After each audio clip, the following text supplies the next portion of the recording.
नमस्कार। आज हम भारत की विदेश नीति के बारे में बात करेंगे। विदेश नीति का अर्थ। सबसे पहले यह जानना आवश्यक है कि विदेश नीति से क्या आशय है। प्रत्येक देश की सरकार अपने राष्ट्रीय हितों को ध्यान में रखते हुए अन्य राष्ट्रों से संबंध स्थापित करने एवं अंतर्राष्ट्रीय प्रश्नों पर अपना दृष्टिकोण स्पष्ट करने के लिए कुछ निश्चित उद्देश्यों के आधार पर जो नीति निर्धारित करती है वह उस देश की विदेश नीति कहलाती है। भारत की विदेश नीति। 1947 में भारत को स्वतंत्रता मिली तो भारत की विदेश नीति की प्रारंभिक अवस्था में उपनिवेशवाद की कड़ी निंदा की गई। द्वितीय विश्व युद्ध के तुरंत बाद शीत युद्ध के उदय से विश्व राजनीति का ध्रुवीकरण हो गया। उस समय भारत की विदेश नीति का प्रमुख उपकरण था गुटनिरपेक्ष आंदोलन, जिसने भारत को बिना अपनी पहचान खोए एवं स्वतंत्र विदेश नीति के साथ अंतर्राष्ट्रीय राजनीति में सक्रिय रूप से भाग लेने और घरेलू विकास कार्यों पर ध्यान देने में समर्थ किया। इस प्रकार भारत उपनिवेशवाद के विरुद्ध खड़ा हो गया और अंतर्राष्ट्रीय मंच पर रंग भेद की और समस्त विश्व का ध्यान आकर्षित किया। हालांकि अनेक लोगों को उत्तर शीत युद्ध काल में गुटनिरपेक्षता की प्रासंगिकता पर संदेह हुआ, परंतु भारतीय सरकार अपनी विदेश नीति में गुटनिरपेक्षता के मूल्यों का निरंतर अनुसरण करती रही। समकालीन वर्षों में भारत प्रमुख रूप से अपनी अर्थव्यवस्था के विकास के कारण वैश्विक मामलों में आकर्षण का एक महत्वपूर्ण केंद्र बन गया है।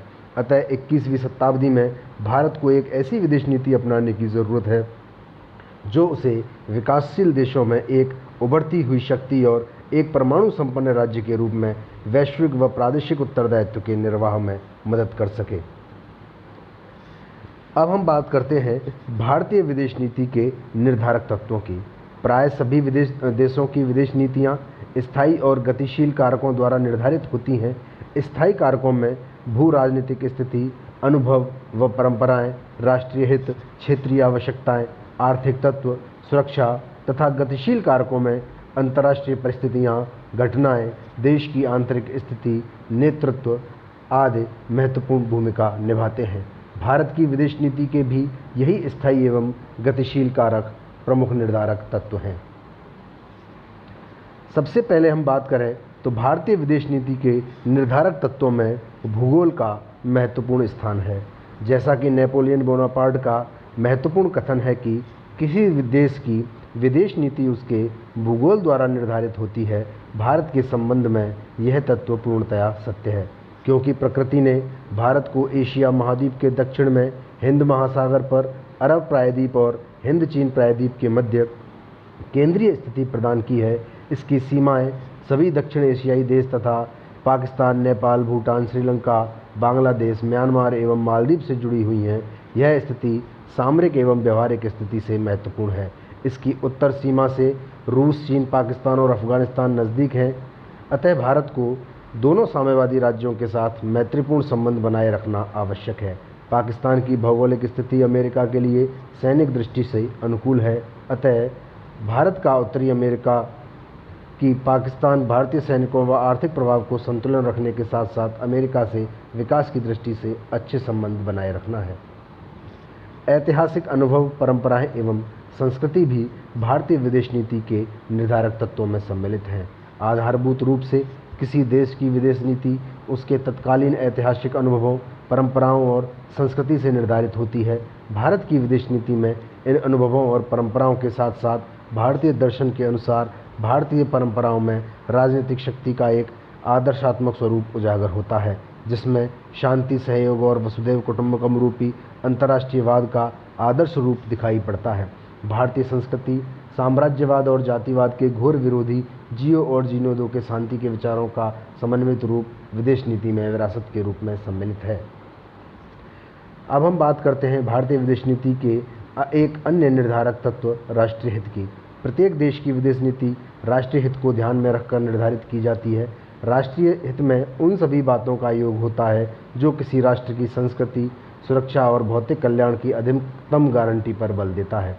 यह सत्य है कि अंतर्राष्ट्रीय राजनीति सदा यह मानकर चल रही होती है कि इसमें कोई स्थायी मित्र या स्थायी शत्रु नहीं होता।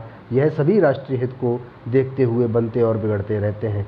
स्थायी तत्व केवल राष्ट्रीय तत्व होता है जिसके लिए विभिन्न प्रकार का राजनीतिक ताना बाना बुना जाता है। राष्ट्रीय सुरक्षा भी भारत की विदेश नीति का एक महत्वपूर्ण निर्धारक तत्व है। प्रत्येक देश की विदेश नीति का लक्ष्य देश की सुरक्षा और विकास होता है। सैनिक दृष्टि से दुर्बल राष्ट्र भी अधिक समय तक अपनी स्वतंत्रता नहीं बनाए रख सकता है। भारत के संदर्भ में यह सत्य सटीक बैठता है। भारत के सैनिक दुर्बलता और राज्य के बीच वैमनस्यता के कारण ही उसे मंगोलों, सिकंदर और अंग्रेजों की सैनिक शक्ति के सामने अपनी स्वतंत्रता को गिरवी रखना पड़ा था।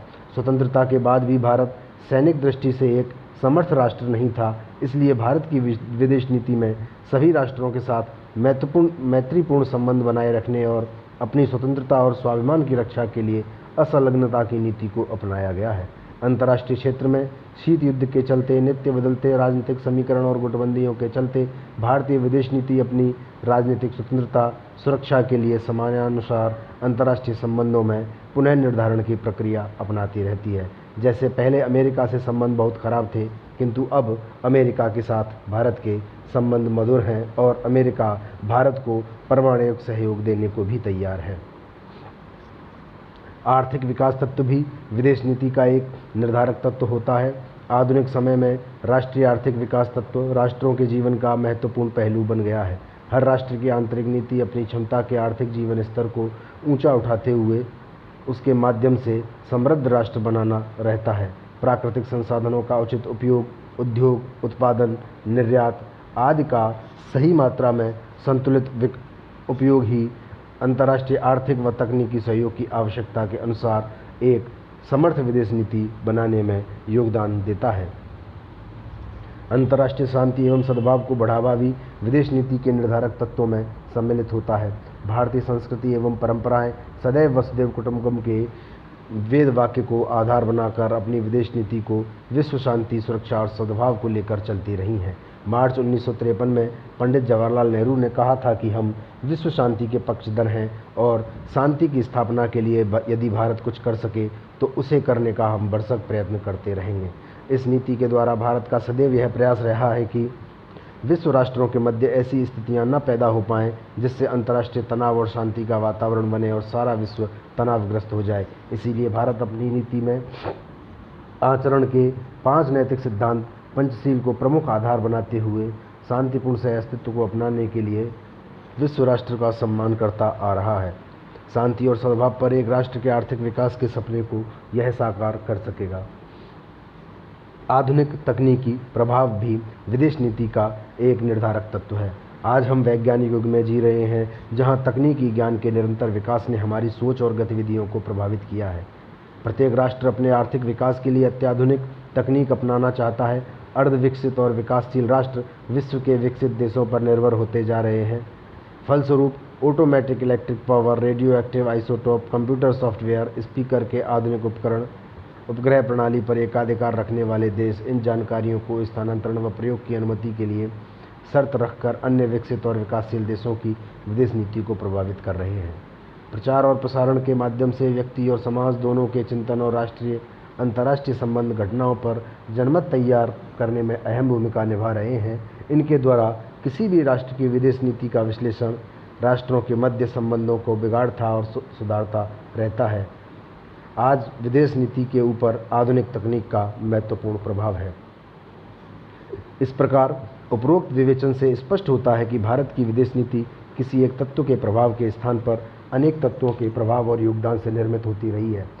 कुछ विचारकों ने इसे नेहरू नीति कहकर पुकारा है, जिसका स्वयं श्री नेहरू ने निराकरण करते हुए कहा था कि भारत की विदेश नीति को नेहरू नीति कहना सर्वथा भ्रांतिपूर्ण है।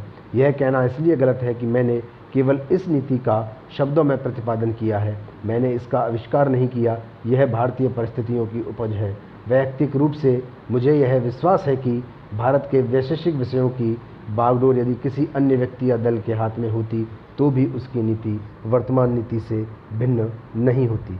इस प्रकार पंडित नेहरू के इस कथन से स्पष्ट होता है कि भारतीय विदेश नीति एक लीक पर चलने वाली विदेश नीति है।